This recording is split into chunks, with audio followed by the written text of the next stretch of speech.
ये है वले माउंटेन और इनसे जो नीचे का नदी गया हुआ है ये ताज़ा बर्फ़ है और बर्फ़ की नीचे ये नदी आप लोग देख सकते हैं पूरा फ्रोजन है।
हम पहुंच गए गोले बांडा सामने गोले पीक।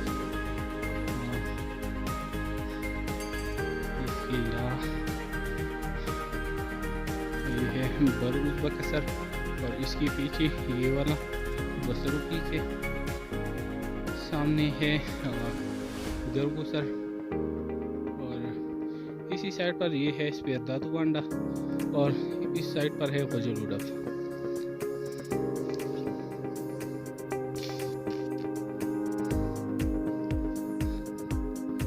और ये नीचे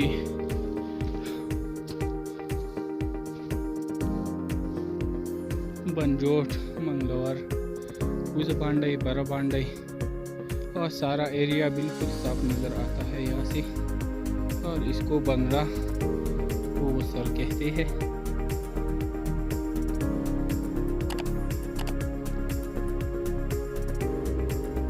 ये है वीडियो की पाव की निशान। ये वीडियो का ग्रुप है ना, ये यहाँ से गुजर चुका है और यहाँ तक और इस रास्ते से वहाँ पीक तक गए हुए हैं। मेरे ख्याल से वहाँ पीक भी जो है ना वो वीडियो बिल्कुल ताज़ा निशान है। यहाँ से वापस